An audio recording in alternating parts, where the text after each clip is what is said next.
Alam mo, Susan, iba-iba ang hilig natin. Ano? Merong gusto lang payapa o smooth ang buhay, pero merong adrenaline junkie o mahilig sa matinding adventure. Ay, totoo yan, Kuya Kim. Ilan sa mga yan yung mahilig umakyat ng mga bundok, di ba? Pero isang bundok sa Dolores, Quezon, ang mapapadalawang isip ka raw na akyatin. Narinig ko Susan, rin. bukod kasi sa puno raw ito ng misteryo, maaari daw maligaw at hindi na muling makabalik kapag inakyat ito. Yan ang aking kwentong dapat alam mo. Hindi raw lahat ng bundok kayang akyatin ng ligtas dahil ang ilan nababalot umano ng misteryo at hiwaga. Kaya na lang ng Mount Cristobal sa Dolores, Quezon o kilala sa tawag na The Devil's Mountain.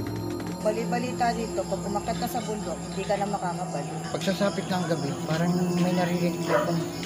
Parang may kumakanta sa bundok.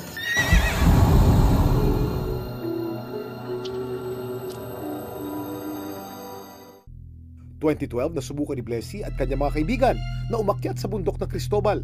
Tuloy lang kami, lakad lang kami ng lakad. Tapos hanggang sa namalaya namin mga magsa-7 na, ganyan. Sabi, uy parang mga 7 na yata, ganyan. Tapos tuloy pa rin kami ng lakad hanggang sa gumagabi na ng gumagabi. Ayun, hindi na namin maano yung tunay na daanan talaga. Bale, napahiwalay lang kaming anim.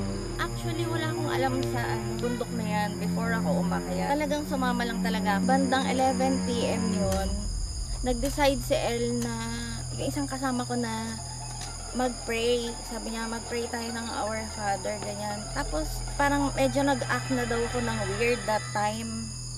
Hindi ako aware kasi ang nararamdaman ko that time is nahihilo ako. Nahihilo talaga ako. Tapos then, sabi ko sa kanya,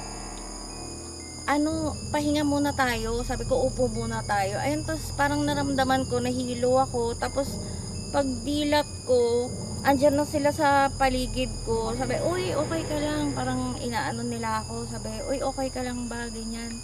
Sabi niya. Tapos, naririnig ko, in Jesus name, ganyan, ganyan. So, yung isa kong kasama, may narinig na parang nag-chant, may kumakanta, ganyan.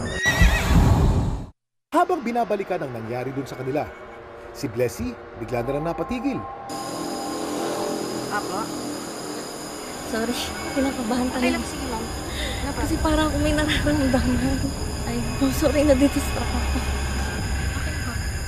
Cut muna. Oo, cut muna, ma'am. May umaano sa akin. Hindi ko actually nararamdaman. Nakikita ko po kanina. Paliwanag ng paranormal researcher na si Ed Kaluwag. Kasama tayo. Kaya nga po ako, sir, nag-distract. Kanina, okay naman po yung kwento ko. Ay, si ma'am, sinusundan pala to eh. Nadaan po ba kayo doon sa lugar mo parang may lumang puno? Doon po sa may bangkang kahoy po. Tapos dumiretso po kayo? Opo. Tapos meron din pong signboard doon na nakalagay, move quietly, pero hindi po namin masyadong pinansin.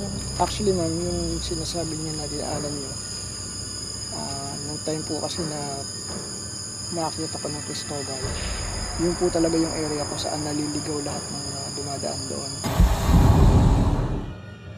Nagsagawa ng cleansing ritual si Ed kay Blessy. Wala mo lang kaya, wala mo lang.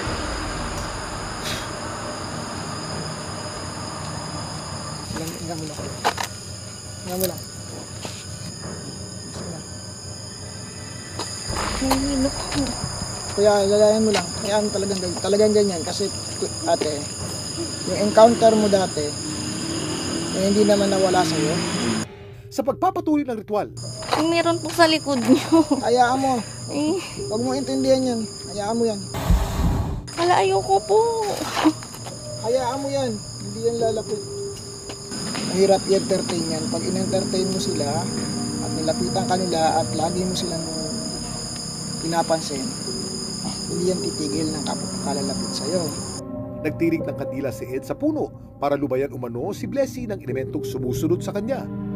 Mahiwaga daw ang bundok Cristobal ayon kay Ed. Yung nangyari sa kanya, nangyari din sa amin yan. Kaya lang, meron lang kaming idea. Instead na lumakad kami ng lumakad, nagstay kami kung saan kami nagsimulang nakaramdam ng kakaiba.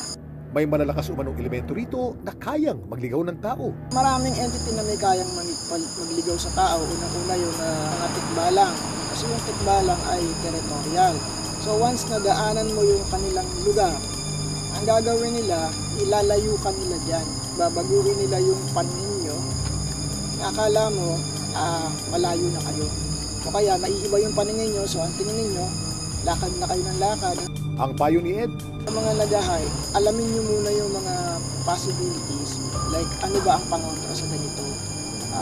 Huwag nyo kakalimutan magbaon ng salt, tapos water, and then at least magbaon kayo ng mga sweets kasi ang tendency niyan, madidrain kayo. Yung energy ninyo, madidrain talaga kapag mayroong mga elemental, so anumang elemento na nasa paligid. I-drain nila kayo up to the point na makatulog na kayo at himatayin na kayo. So yun yung mangyayari talaga. parte ng ilang kwentong bayan ng kababalaghan. Ano man ang istoryang gustong paniwalaan, maging listo at maingat sa paglalakbay at mag-aral ng mabuti ng katotohanan.